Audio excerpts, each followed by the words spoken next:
So I want to share with you just something before we start today's episode, because I feel like it kind of ties to that and everything that we talk about, um, in terms of making everything we say land a little differently. And we're Yeah. recording this week, and my family is navigating, some health uncertainty with my father-in-law, and so my husband, being an only child, is really, and having two aging parents, is really being pulled to be there and be present somewhere Yeah. else, and Yeah. it pulls me to really hold everything at the house together, and it lands on me.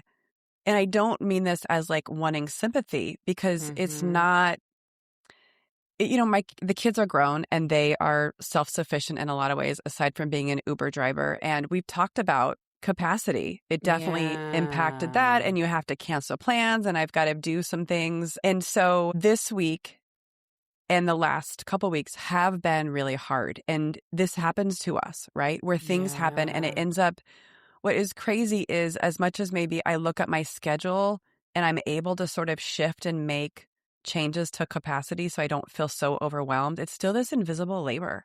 Yeah. It feels like something in real time that's like weighing me down. So, someone I love is needing to be somewhere else, and I am kind of quietly absorbing the other pieces of it. And nobody told me to do that. And I'm not resentful about it either. Yeah. It just something that is now on my list. And it is exhausting. It's exhausting for all of us. And so it gets to be really hard, and it's hard to explain unless you've really lived it. And that is the one thing that I'm realizing. I think so much of this in different seasons of our lives or different experiences. So I think today's topic is really meaningful to me. It's real. It's not something abstract. Yeah. I just want to say I see you, and I Thanks, think Jess. everyone. Lord, I'm like the most emotional person. Justin told somebody last week that I cried during ketchup commercials. I neglect my emotions, I so it know. So works I'm out well. crying for Comes you. and goes. Okay. Yes. I think everyone else listening who has ever been that person, the one who absorbs it all when life gets hard, like they're going to feel this episode in a different way today, because it's not like there was like this list. It's like, yes, okay, Brian usually picks up Beckett. I will get him too.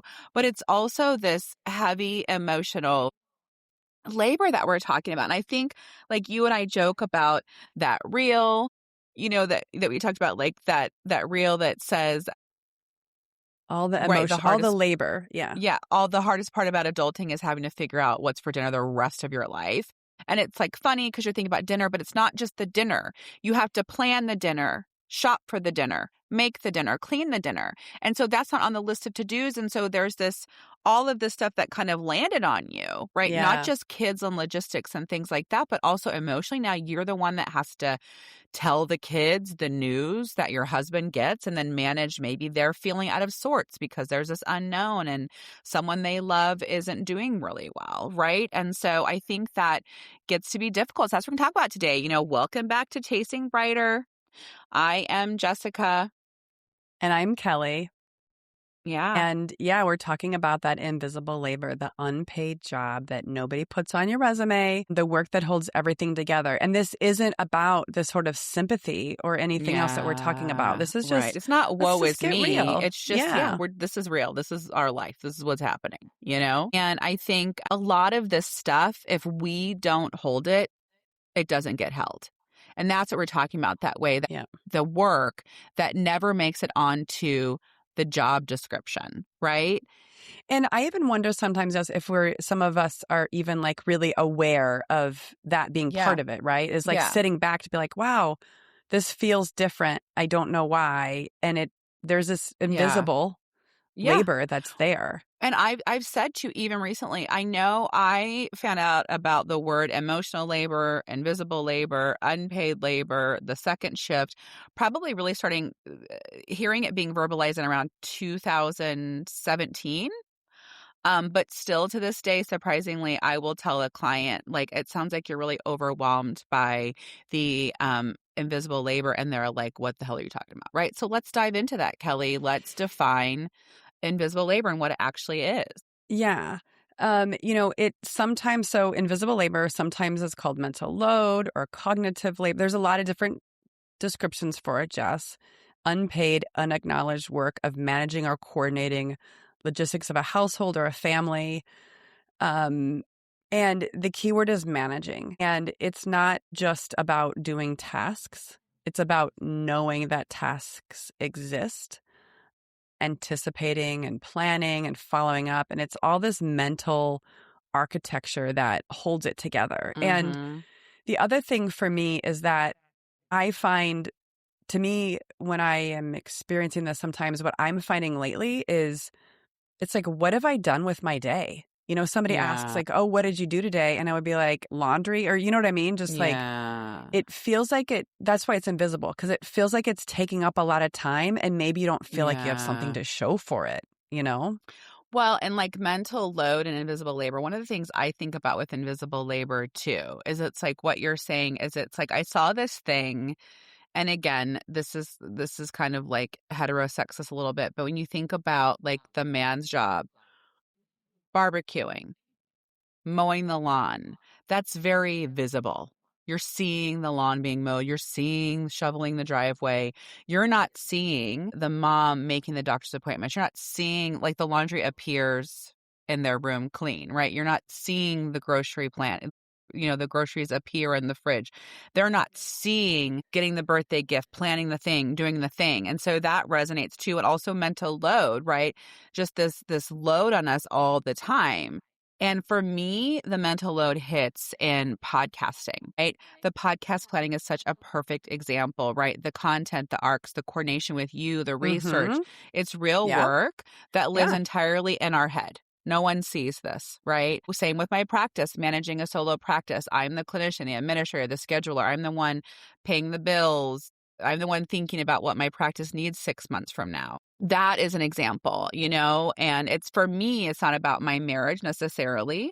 And I want to talk about that later, but it doesn't have to be about I'm married with kids and it's this thing that only women married with kids experience. Absolutely not, right? If you run a Yeah. business, if you work, like there are so Yep. many Yep. ways in which we are struggling Yes. with mental load. We are all like career women or moms or sisters or Yeah. children and daughters. And there's all these different aspects of our lives that, The roles we play. yes, exactly. And the research on this, Jess, is pretty consistent, as you know, which is the Mm-hmm. load still falls disproportionately on women, as you describe. And even when both partners work, even when the mom works and the dad's at home helping, it all is the same. A lot of it tends to fall on the woman. And maybe a lot of that is just how we kind of Well, know and the role we like we're play. saying, the doing can be shared, but the Yes. knowing often isn't, right? So it's like I Yeah, follow that's a this great guy, way he to called say it. himself like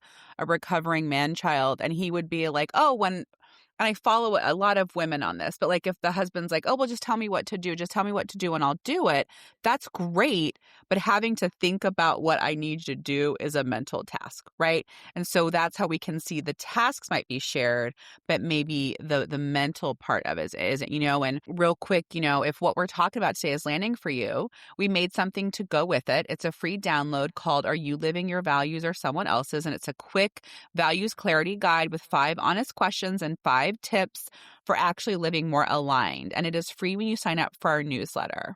And that's at chasingbrighter.com. So grab it. It's worth 10 minutes. We love it. Yeah. So So, let's shift.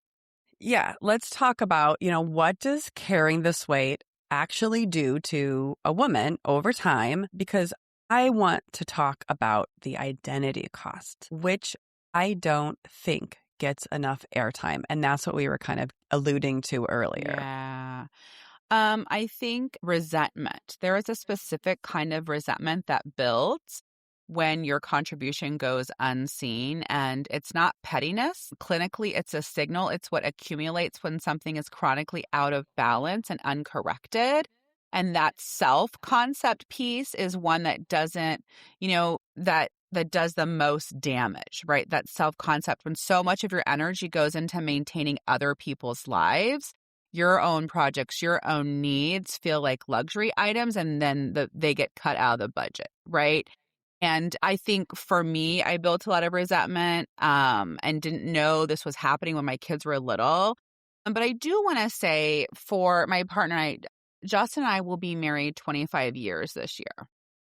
And I think the story is worth telling, because around 2021, which is crazy because we were already married 20 years at that point, something really shifted for us. And I had been talking about the mental load a lot, but Justin was like, he does at that time, he was doing more than any one of my friends' husbands. He was doing more than anyone. So he was like, you don't have the mental load because I do all these things. But I was like, it was still the mental load, right? He was one of those partners is like, if you tell me to do it, I'll do it, which is wonderful and incredible. But I was resentful having to tell him. So a lot of things shifted for us in 2021. And he started doing the laundry. So an example of mental load, real quick, we had 3 nannies for our children.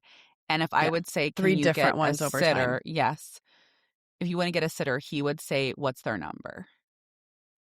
So he didn't have the number of the babysitter. So that's just like, I don't know, that was always something that just like was like a little dig into me. And so that was an example of where we were. And so he started doing the laundry. He made the doctor's appointments and took them to the doctor's appointments, scheduled the doctor's appointments. He does everything. He puts everything in the family calendar now. He carries a real portion of the mental load right now. And I share that because it's possible. It didn't happen overnight. It took Mhm. real work, but it happened. It's not a small thing. And one of the things I know you and I are doing, we each have 2 boys that we're raising, is we're going to raise sons that are aware of that they're like to understand what it takes to get all of these things done. My partner, I believe yours as well, came from a very traditional household, right? Where like Yeah. the mom did everything Yeah. inside, the dad everything outside. Mom took them to Yeah. birthday parties, Yep. did the planning. And so I want my children to understand what it all takes. And so some of that too is like reprogramming generationally. And so that's why I share my journey of how it took 20 years of us working together, being parents for 13 years to figure out how we can navigate that together. I think for me right now is my freaking kids. They're old enough to help Yeah. handle things as well. And Yeah.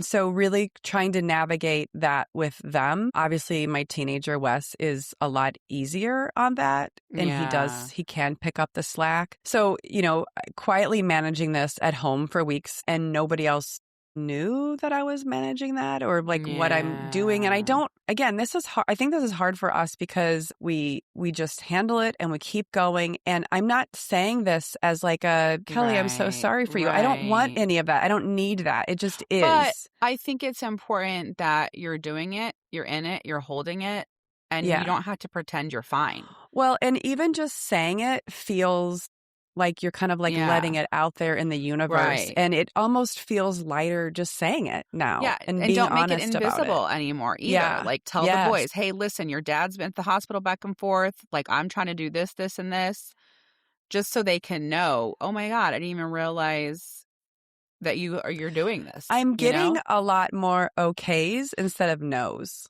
It's Yeah. time for you to undo the Yeah. dishwasher. No. It's like, Yeah. okay, and I'm like, wow, this is kind of nice. It's not always that perfect, but Yeah. Yeah. really, I think part of that is trying to navigate I'm feeling this, putting it out there. And then, Yeah. because I think we always jump to solving something. And sometimes there's Yeah. not a solution here. I No. have Yeah. this, it's happening. Yeah. We've named it. It sucks. We'll get through it. Yeah. Yeah, absolutely. And I think like you're saying, just naming it, and then at some point, after you've made it visible, you can tune into yourself, and start thinking about maybe ways that there can be transition, right? And that's probably Yeah. why it took us 20 years, because I didn't even know what the heck I was feeling and why I felt resentful. I didn't even know what was happening. And now we have the tools and the words for like, this is why I'm feeling this way, right? Yeah. And I think let's look at what our brighter move is for this week, right? What is something that you can do? So I would like this week, right, for our listeners to find one thing on your list that you've been managing alone and ask for it to be shared. Okay, not handed off completely, just shared one calm, specific request. That's it. Start there because if you're not in a partnership, Kelly, you have a brighter move that will help anybody, regardless of whether you're in a partnership or not. Yeah. So it's what I'm calling a mental load audit. It'll take about 15 minutes, which sometimes feels long, but it really won't take more than that. And it's really just writing down every single thing that you're tracking or managing or holding in your head. You don't have to edit it, just blurt it out there. And when you list it and look at it, you can kind of see, like, is it that you're doing? Because we all are holding so much. And we've got to sort of give ourselves that grace that, like, we are taking on a lot and just being honest about it. And for me, doing this, then it was also, I want to lighten my load. Kelly, you're totally right. Like for you, you've been doing the work. You've already noticed, saw, identified what's happening. And so now you're ready for actions and the next steps. You know what I mean? And I love that. I love that. And I think that ties into next week where we're closing out April.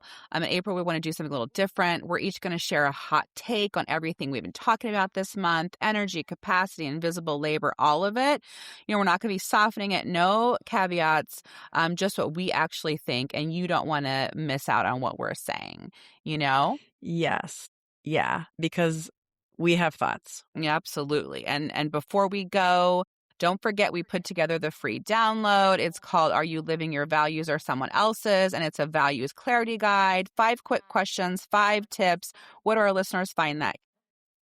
Yeah. So just go to chasingbrighter.com and sign up for our newsletter. Thank you so much for being here. If you want to see what we're up to, what we're buying, what we're wearing, follow us on our socials at Chasing Brighter.